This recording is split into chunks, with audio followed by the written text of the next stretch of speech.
I'm not even being funny, guys, but watching Manchester United should be a form of FBI torture. You know, waterboarding and all those forms of torture that they used to do. Yeah, just switch on 90 minutes of Manchester United football, and I'm pretty sure you'll get the answers that you want from the people that are in prison. Manchester United 1, Newcastle 4, and I cannot remember the last time I've genuinely enjoyed watching Manchester United match day in, match day out. I genuinely cannot remember that. Ruben Amorim in 21 Premier League games, 6 losses, 10 losses, and the rest are draws.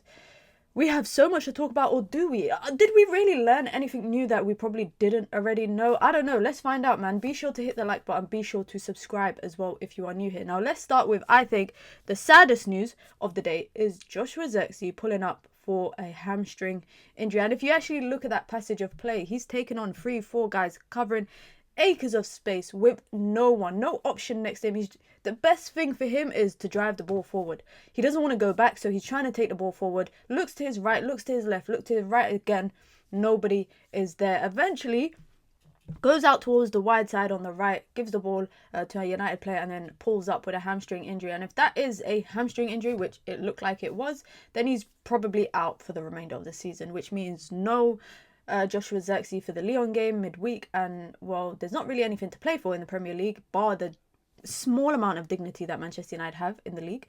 But he'll probably miss the remainder of games, and I know a lot of you are hopeful looking ahead to a Europa League potential final, but I haven't even thought that far ahead, in my honest opinion. I haven't really thought about that far ahead. Now, Ruben Amorim actually went into the game with some changes. Harry Amasi, it was nice to see him get his first start for Manchester United in the league, and he looks good. He looks good, both physically, athleticism, on the ball, off the ball. I felt like Newcastle were targeting his side quite a bit in the first 20 or so minutes, but I think he kind of comfortably grew into the game for the involvement that he had. Altay Bayindir, Onana probably being dropped, the biggest news, being dropped just to get his head right due to things off the pitch, as well as obviously that Lyon game.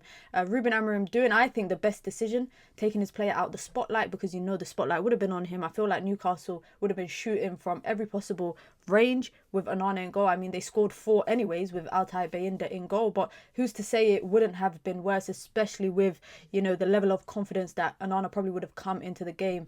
It was reports, I saw some reports flying around social media. I didn't see any journalists reporting it, about a potential bust up in the dressing room after the Lyon game with Onana and 2 other players. So I don't know if there's any substance to that, but I think Ruben Amorim made the right decision personally, in terms of dropping him completely from the squad. Just take him out of the limelight, take the attention away from him. The decision is there to be made with the Lyon game midweek about who's going to start in goal. But right now, I mean, Altay Bayindir didn't have the best of outings. He had an error himself, but even so, that particular goal from the Altay Bayindir pass, you see where Lindelof and Eriksen are, and I think how do you expect, you know, 2 players who notably have struggled picking up the ball from there? I've seen Eriksen get dispossessed from passes from the goalkeeper many times. You know, you can think back to the first season under Erik ten Hag against Brentford. I remember there was, I think it was it Champions League or Europa League game that happened. I think it was Europa League game actually this season it happened as well. So we've seen that happen, and 2, I think, deficient players on the ball, when you're expecting them to be the outlets to the goalkeeper, I mean, there's nothing else that's going to happen. Mazraoui,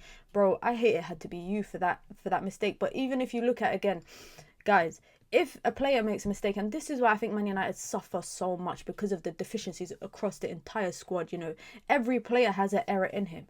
But what differentiates Man United and maybe other teams is that one person makes a mistake and the other teammates step up to cover that blunder, because that's what they do. However, with Manchester United, Mazraoui in particular makes an error, he slips on the ball, gets dispossessed, and then there's just so much space for Harvey Barnes to run into. Eriksen can't get anything on him. Lindelof and Yoro they let him literally come through a passage in the middle. It's just those moments like that for me that make Manchester United just look honestly horrible, abysmal. Everybody has a mistake in them in Manchester United. And you know what is the sad thing is that Mazraoui's making a mistake. Altay Bayindir getting his first Premier League start, making an error. Again, Manchester United, for me, I don't enjoy watching this team every day, guys, or every week, guys. I don't enjoy it. Man United, 100. You know what, guys? I was thinking before the game, yeah. that summer transfer window of 2013, wow. 70 million on Højlund, 50 something on Onana, 60 on Mount. You know, we let players go for peanuts, Dean Henderson, Elanga, etc. That is probably, in hindsight, is the worst transfer window United have had in the last number of years. If we're speaking about the fact that less than a year and a half later we want those players to be sold, then you know it's a poor transfer window. And kudos to Garnacho for getting his goal today. You know, kudos to him. The celebration, I mean, for me, I get it. You're a young player. You want to celebrate your goals, especially in the Premier League. But this is, you know, you're 2 in like 29. Just equalise, man. Come on, man. Let's build on the momentum. Take the celebration. I don't know how you lot felt, but I was just like, when United scored, I said, yes, come on. Bam. The celebration wasn't there for me. The passion wasn't there for me, personally speaking. Just because I felt like I knew what was on the horizon with Newcastle. In terms of playing against Newcastle, I'm just playing against many teams in the Premier League. Man United cannot match them for athleticism. They cannot match them for technicality. They cannot match them for physicality. There's so many aspects that United cannot match teams for. And you know, Ugarte, for example, if we speak about Ugarte, another player that United brought this summer transfer window, and a player that you see the deficiencies on the ball. Now, out of possession, you know, Ugarte, he's got his job. You know what his job is. I think he was unfairly booked early in the first half. I actually don't think he should have been booked for that.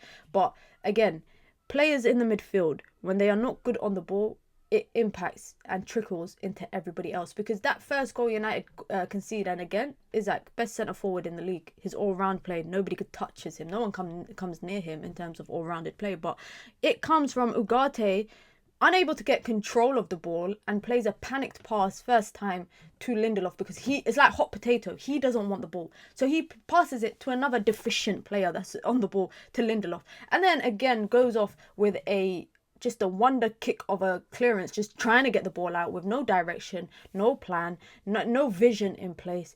And I think when midfielders are so panicky on the ball and they have no sense of calmness, and you don't feel comfortable on the ball, teams can find their triggers, like opponents can find their triggers easily. And just watch Manchester United when Ugarte is in those deeper positions and when teams are pressing. They know where to find the trigger. Ugarte does well for the Garnacho equaliser, and Dalot does well as well to run into space. But I cannot sit here and dwell on and highlight that little moment when there's so many problems across the team. Like, watching Manchester United right now is easily the worst form of torture possible.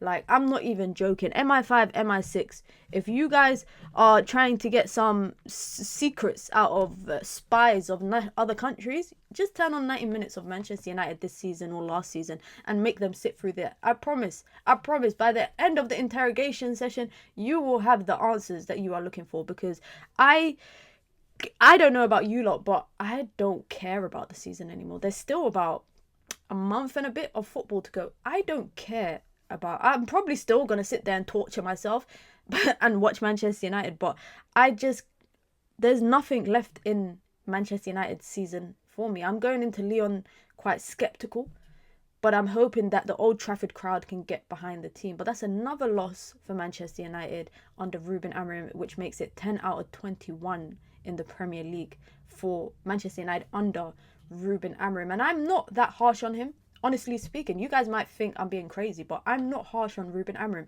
because I watch these players week in, week out, and I see the errors that they have, and the problems that they cause, and the lack of quality that they have. And I think, how can I be mad at the manager?